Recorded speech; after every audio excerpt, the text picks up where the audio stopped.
Hey everybody, welcome to Movie Mavens, home of the spicy double feature. I'm Carsen Green. And I'm Annie Janes. This week's spicy double feature is Priscilla and The Beguiled.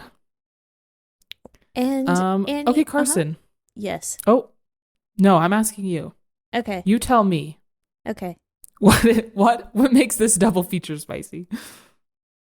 Well, obviously we've got this Sofia Coppola. They're both directed by Sofia Coppola, so we've got that dub. But then also it's like women standing up for themselves. Maybe. Yeah. Would you agree? A man entering a woman's life and really messing things up. Yeah. To say the least. Well, let's start with Priscilla. Yeah, Annie, will you please hit me with some facts? This came out October 27th, 2023. It was both written and directed by Sofia Coppola. It's based on the 1985 memoir Elvis and Me by Priscilla Presley. It is starring Kaylee Spaney and Jacob Elordi. It has an 83% on Rotten Tomatoes. Here's the description from IMDb. When teenage Priscilla... Ooh, how do you say her last name? Bolo. When teenage Priscilla, last name here, meets Elvis Presley, the man who is already a meteoric Love that. Yeah. rock and roll superstar, becomes someone entirely unexpected in private moments. A thrilling crush, an ally in loneliness, a vulnerable best friend. Okay. Okay. Okay, before we get into the review, I want to read this. Yeah. I want to start this discussion with this. Lisa Presley, the daughter of both of them, she recently passed away in January of this year. Rest in peace. There was an email that she wrote to Sofia that was like leaked or released or something, and I'm going to read what she said. Okay. My father only comes across as a predator and manipulative. As his daughter, I don't read this and see any of my father in this character. I don't read this and see my mother's perspective of my father. I read this and see your shockingly vengeful and contemptuous perspective, and I don't understand why. I think that's in response to the script. Yeah. Okay. Yeah, I think that's just kind of like, well, obviously, and you would hope that a father would not be a predator towards his own daughter. So, of course, she's not seeing that. Hopefully, that does happen. But Yeah. I'm glad to know that he was not a predator to her from the sounds of that email. She's defending him. Yeah, it sounds like both Priscilla and Elvis just like gave her a good life, and she had no idea. Yeah. And she had no idea from her mom's side, because she says, I don't see my mother's perspective in this. It's literally based on her book. And that's interesting to me too. So I wonder, like, did she ever read the book, or does she think even based on the book that this isn't accurate? However, Priscilla executive produced this film. Right. So to me, this is her this is the perspective. Right. And Priscilla even has done interviews to say, like, I'm like, this story has been done justice. Yeah. But yeah, I agree with your take of like, she just didn't see it, and that's nice, probably. Yeah. But yeah, I just thought it was interesting that came out. Yeah. I mean, yeah, that is interesting. But at the end of the day, it's not Lisa's story to tell. Yeah.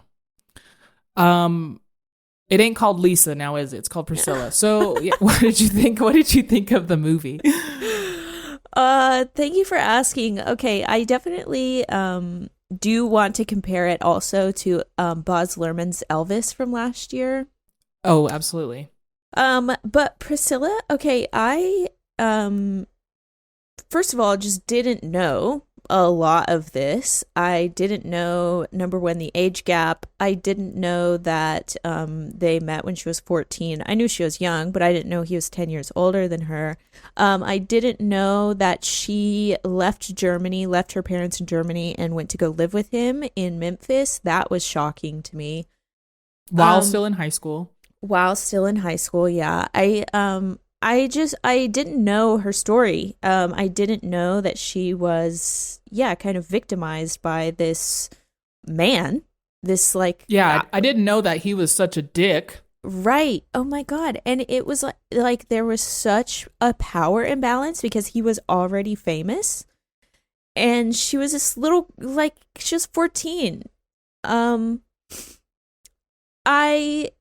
The story itself was really intriguing. I really enjoyed watching her kind of find her strength and find her own power.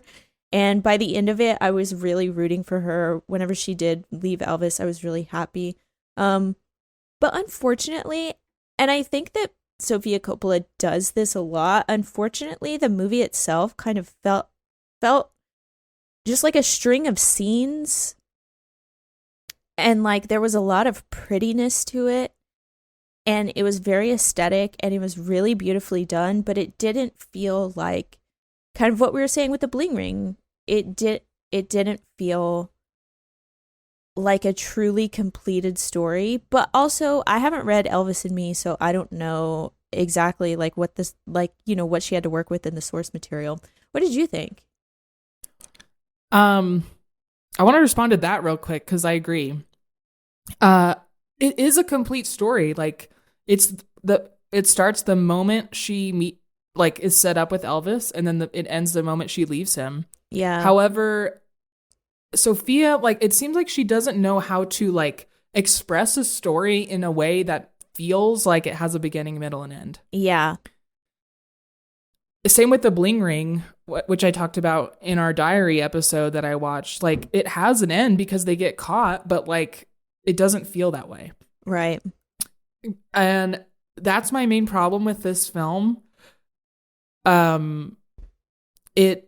Something about the pacing, we spend so much time in the beginning and the middle, and it leaves no time at the end. There's no build up to the end. There's no climax. It just comes. And I think that was a bummer because I was so enraptured watching this. I didn't know anything about her either. And I was honestly fine with the weird nature of just scenes, montages and scenes making up the movie. Uh-huh. It just didn't stick the landing. The whole last act was just weak. Yeah. But it did do a good job of showing me how something as peculiar as this happened. I feel very informed. Yeah, me too. I feel like this movie does a better job than Elvis, the Baz Luhrmann movie from last year. I feel like this movie does a much better job of depicting Elvis's drug problem. Yeah. Because it started much earlier than I ever expected, actually. Yeah, and I think I got better clues and better context clues to what it was that he was taking. He was taking speed, uppers, and I don't know, whatever the 1965 version of fentanyl was. It was it seemed he said it at one point. Is this what she took before when she fell asleep? Is that what you're talking about? Uh-huh. Yeah, he said it out loud. I don't remember what it was. But it was that was really telling. That was really interesting. And then that also kind of informed a lot of his outbursts too. This man was constantly up and down and up and down. Yeah, you're so right. His outbursts seemed actually fueled by that. By the drugs in a way I didn't expect. Yeah. Yeah. Okay, another thing I think this movie did a good job of was showing the position that the parents of Priscilla were in. Yeah. And I really understood how this could come to be. And as a parent, how you would let this happen. Yeah. until they let her move to America with him. That was, I don't know why that, like, I wouldn't have done it. I yeah, I think that's tough. I don't know. Was she 17? Was she 16 or 17? I think she was 17. Well, I went to college when I was 17. I moved and I went to college when I was 17. So, I don't know. I But think I would have just made her finish high school. yeah. I don't know, but how do you say no to Elvis? Like the man gets whatever he wants, obviously. He really does it, and it did a really good job of showing how her parents weren't just like out of their gourds. They just like Yeah. they were in a tricky, sticky situation, Yeah. and they had Elvis as like the guy who's making good arguments as to why they should let their daughter go with him. Right. You know, Yeah. this movie handles I want to touch on too. One of the only things that I knew about Priscilla was her iconic look, her black bouffant hair, her kind of shift dresses, the black wing eyeliner. That's all I really knew about her was just this image of who she Mm-hmm. was, and I really liked the way that this film handled showing us how much of a hand Elvis had in that. And I really liked her transition into womanhood. It felt like she was like like who she was when Elvis was dressing her or like styling her or whatever was very girl like. She was very girlish. And then we get a scene where she's doing family portraits and she kind of has like brown wavy hair and she's wearing pants for the first time in maybe the whole movie. And that was after she had Lisa Marie, and that felt so much like she was coming into womanhood. And I really liked that we went on that style journey with her. Oh yeah. Yeah.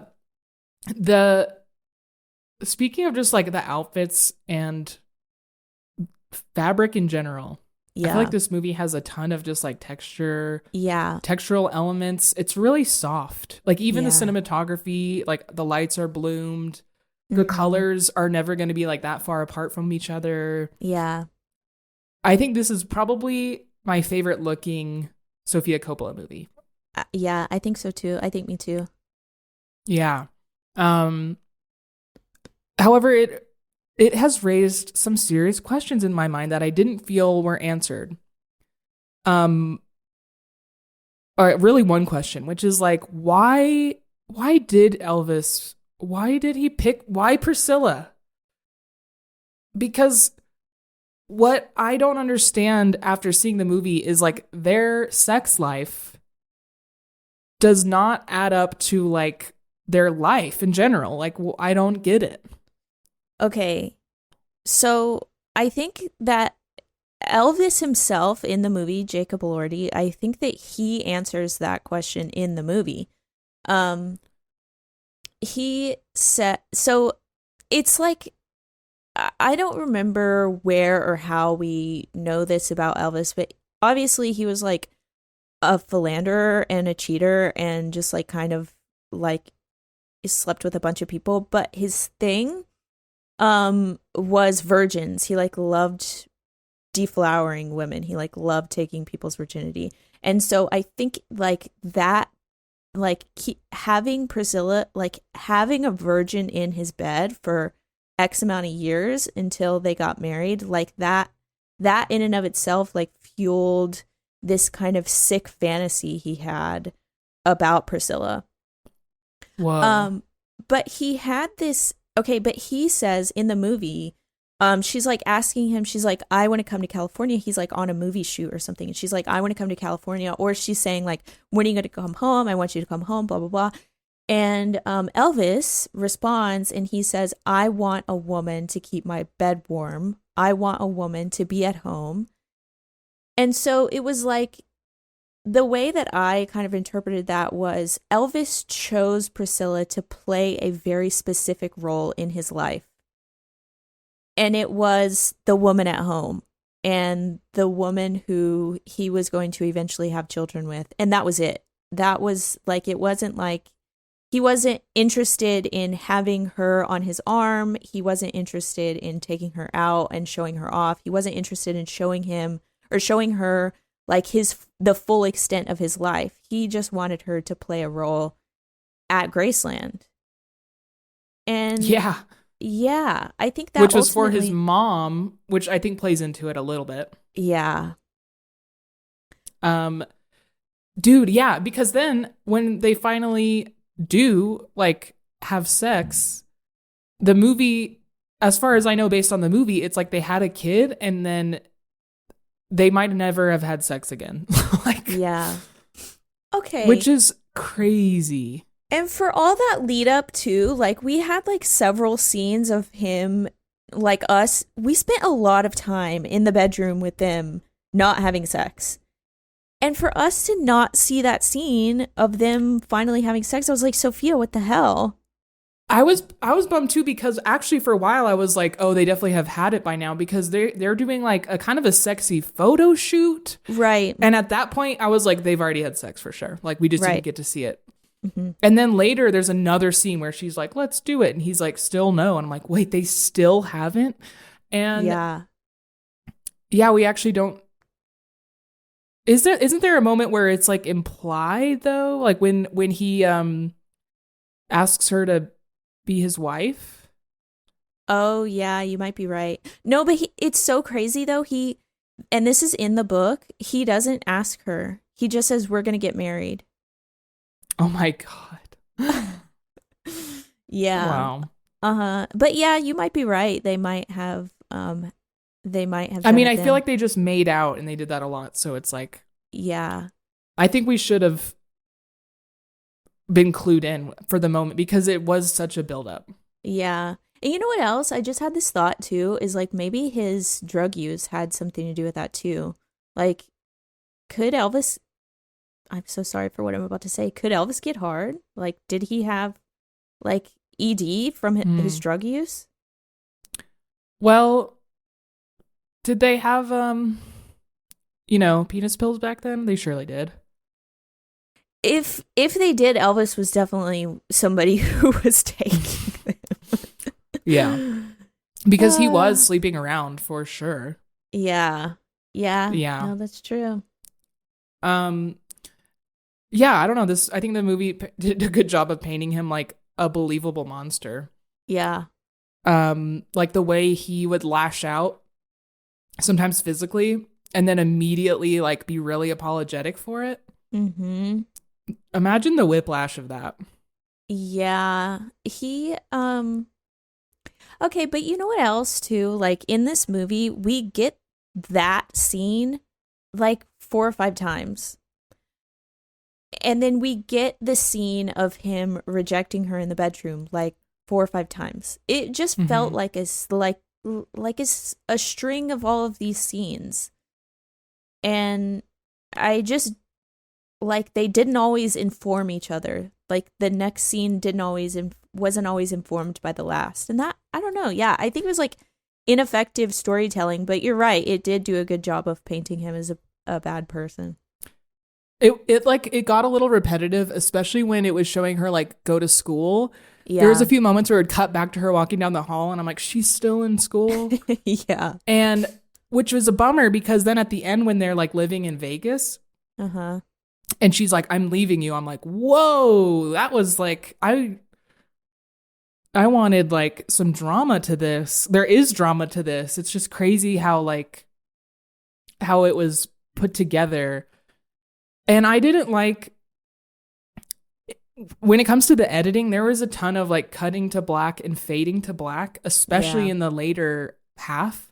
And that was like making those scenes that you're talking about like even more disjointed, where it would just be like,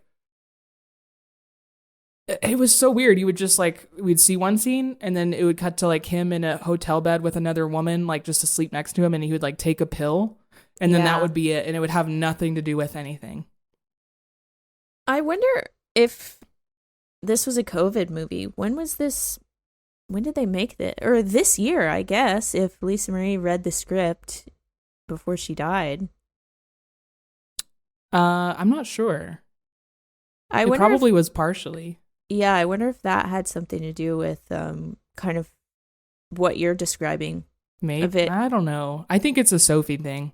Yeah, I think so too. Um, okay, one thing that would have absolutely destroyed me if I was Priscilla, Mm-hmm. you know, this is going to sound small, but this makes my blood boil. Put aside abuse, put aside the moment where she's pregnant and he's like, we should take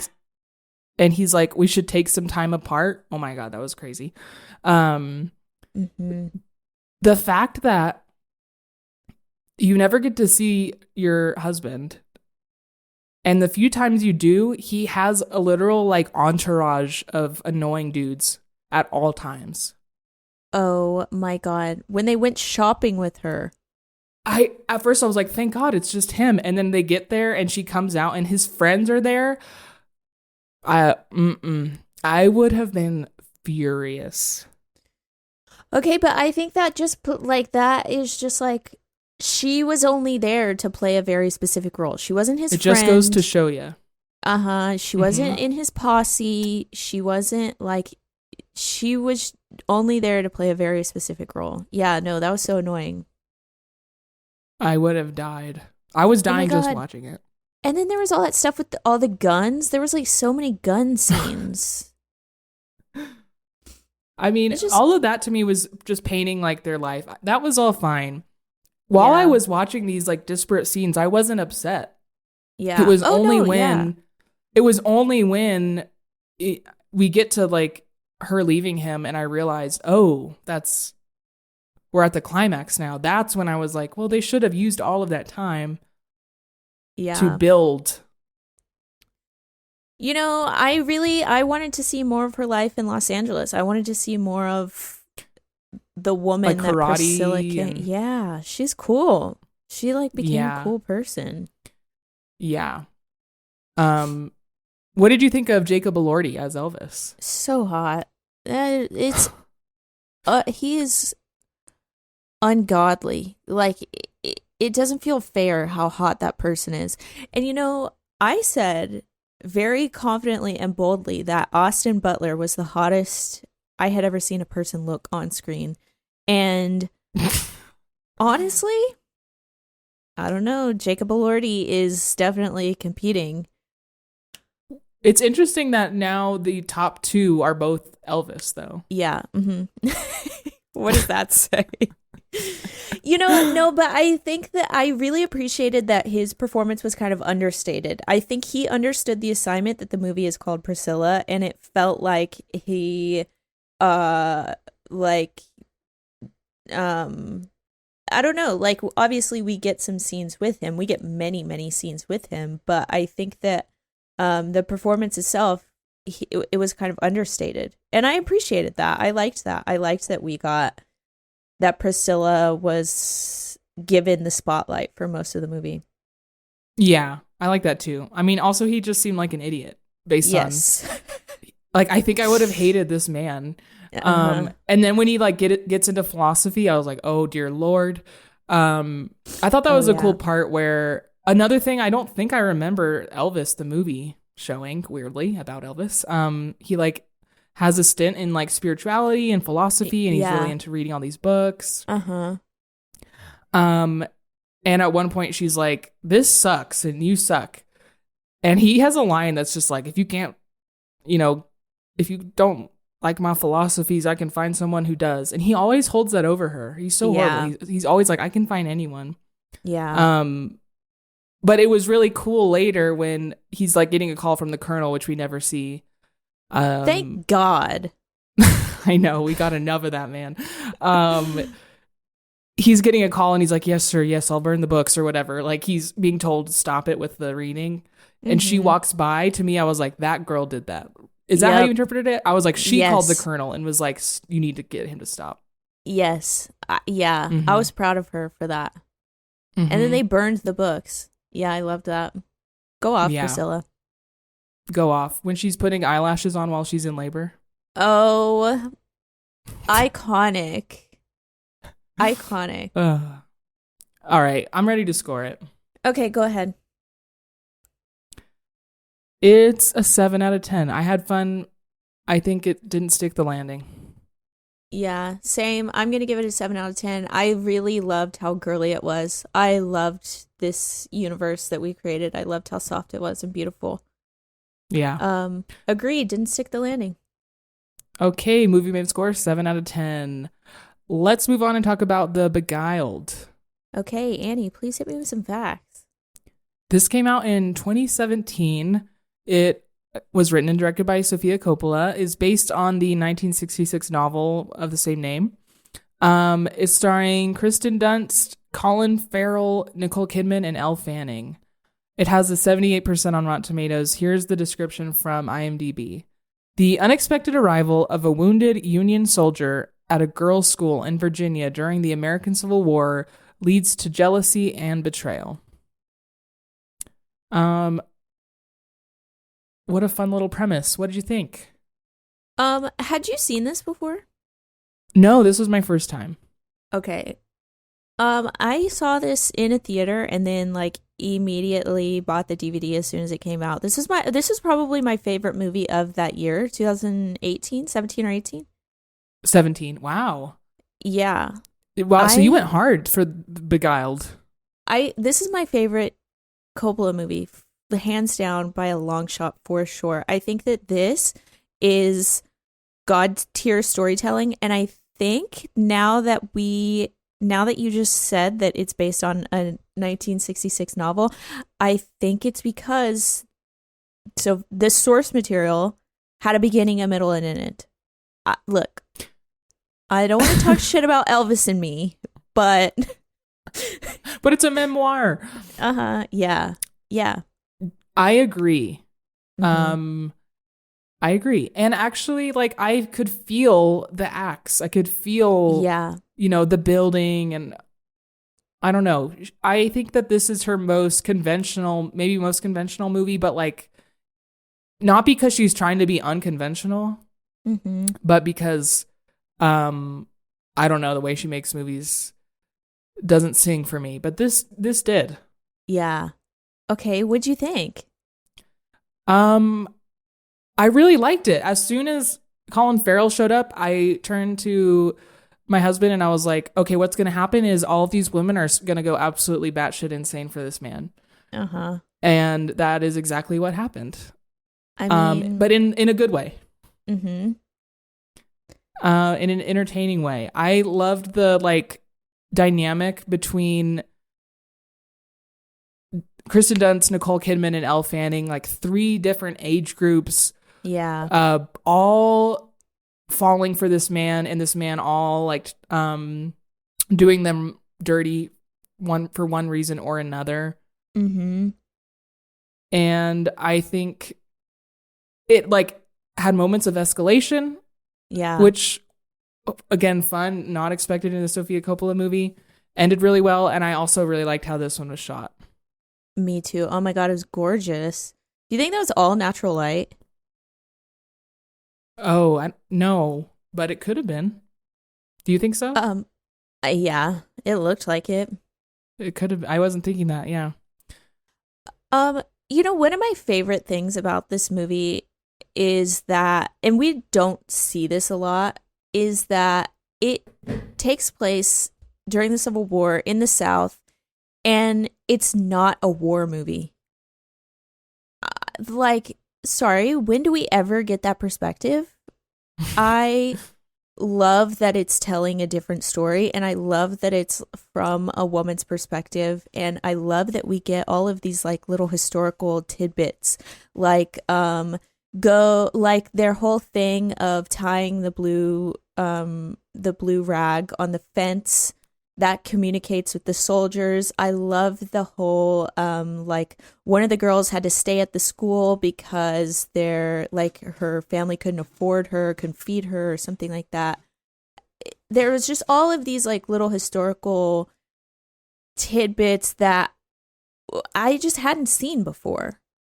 Even just like one of the girls is foraging for mushrooms and you hear like gunshots in the distance. Even that is so fascinating. Yeah. And I mean, people lived like that. But it was also like they were some of the only people that were still living in the area, which was interesting. Yeah. But I'm curious, like, why was this your favorite movie in 2017? What about it made you fall in love? Well, this was like before, I mean, this was like at a time where I was like craving women's stories. I was like really, really, I wanted to see women depicted on screen. I wanted to see myself depicted on screen. I wanted women's stories so badly. And so just the, sorry. So just this story, I think it just came at a really pivotal time. This came out the same year as that Florence Pugh movie. Oh my God, what's it called? Lady Macbeth. And I loved that. I loved that story as well. It was another historical period piece where it told a very famous story from the perspective of a woman. And I just like, I was just genuinely extremely fascinated by that premise. And I like, this cast is amazing. Nicole Kidman and Kirsten Dunst give incredible performances. And then too, it's it takes place in Louisiana. It's a Southern movie, and it's like so Southern Gothic, like all of the mossy oaks, all of this like mossy Spanish oaks. Like, it's gorgeous. I think it is natural light. Yeah. When Kristen Dunst caught Colin Farrell in Elle Fanning's bedroom, Yeah. that night he had said to her that he would like meet Kristen in her room.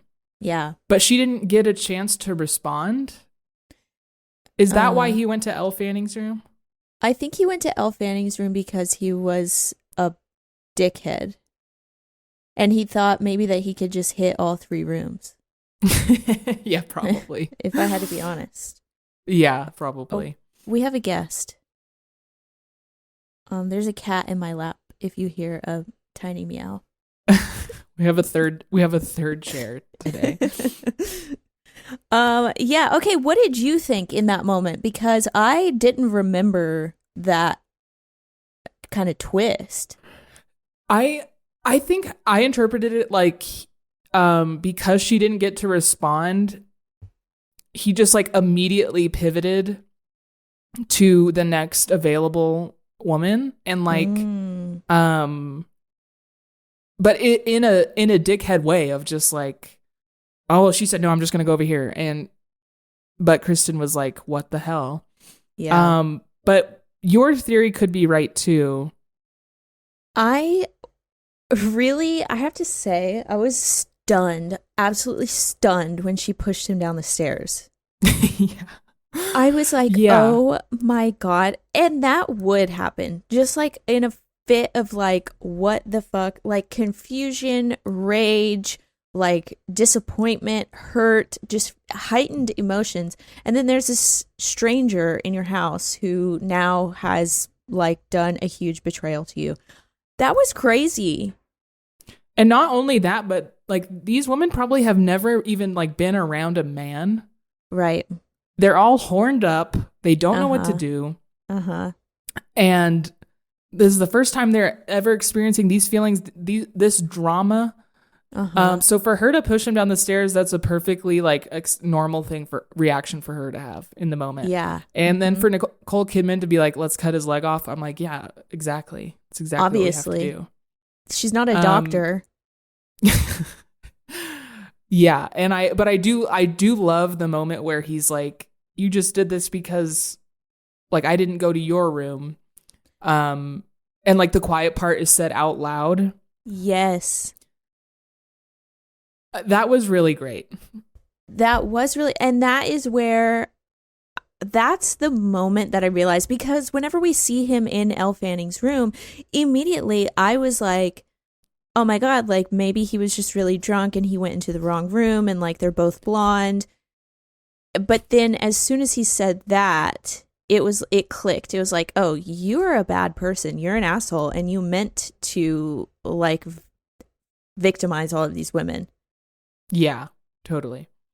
It's funny. There's sort of like three different like each woman out of the three main like suitors of Colin, they're at different stages within their ages. Like Elle Fanning is just like so thirsty for this man. Yeah. And probably like, I can't remember because it's been a second for me. What was like her reaction when he gets poisoned in the end? Well, she knew about the plan. Elle Fanning knew about the plan. Oh, okay. Kirsten Dunst didn't know about the plan. That's right. Okay. Okay, well, now we should talk. Now, never mind. Scrap what I'm talking about. The moment where she was like, you and me, let's go. Dude, that felt so much like, okay, and I feel like the women do this a lot. That felt like she sacrificed herself in order to like save the group. It was like, okay, I have to go give this man what he wants, and he's not going to victimize Elle Fanning. He's not going to try and kill us all. This man like is in a fit of rage. Let me just go sacrifice myself, sacrifice my body, give him what he wants. And then too, like, I'm sure, you know, she's been at this girls' school for years. Like, what does she know about being in an adult relationship? Like, what does she know about what to do next? That's an interesting read. How did you read it? I didn't get that, but I like that. I got it as like at first, you know, she's really hurt that he did that. Like he went to Elle Fanning's room and slept with her. But I just kind of interpreted it as her just being like, fuck it, I still want this. Oh. Basically. And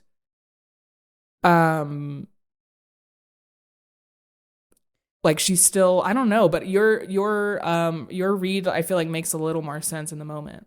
Well, he was like throwing a fit. He was like destroying the room, and like he was at that moment he was dangerous. And if I heard a man in the next room destroying it and like in this fit of rage screaming, I wouldn't be like, oh my God, I'm so horny for this guy, I have to go fuck him right now. I would be like, it felt like an act of self-preservation. And it felt like, I'm going to make this executive decision so that all of these girls can be safe. That's interesting. I want to watch that scene again with that in mind. Yeah, and I think that's why, like, during the dinner scene, when they poisoned him, she was kind of just like, oh, well. Is that her reaction? Yeah, I thought she was upset. No, she was just, okay. She just kind of like watched it all happen, and then like whenever they're putting him in the body bag, she just like went on as nothing happened. She just started teaching again. Just a day in the life. Yeah. I don't know. That's kind of how I read it. And I think that's why I liked this movie so much, is because like it expresses so much strength in so many different, like in varying levels of womanhood, which I really appreciated. I did read that Sofia Coppola was like, oh, I didn't mean for this to be like a feminist movie. Yep. It wasn't intended to be, but I just intended it for it to be a movie from a female perspective, which we love. But she also went on to say that she thinks it's like cool that people get that out of this movie. I think this is a girl power movie if I ever saw one. Which is funny to me that she's making it without like even these thoughts. Honestly, we love that. We love to see that. It all worked out in the end. How would this rank for you among Sofia Coppola movies? While I was watching Priscilla, I was like, ooh, this is definitely, Priscilla is above Beguiled. But then Priscilla ended. Like I said, I didn't love it. So this would be the top. Beguiled, then Priscilla, then Lost in Translation, then The Bling Ring. Maybe Lost in Translation above Priscilla, but like, I don't think so. Sorry, have you not seen The Virgin Suicides? Dude, no, I haven't. Okay, immediate homework. I saw a Letterboxd review of this that was just said the virgin homicides.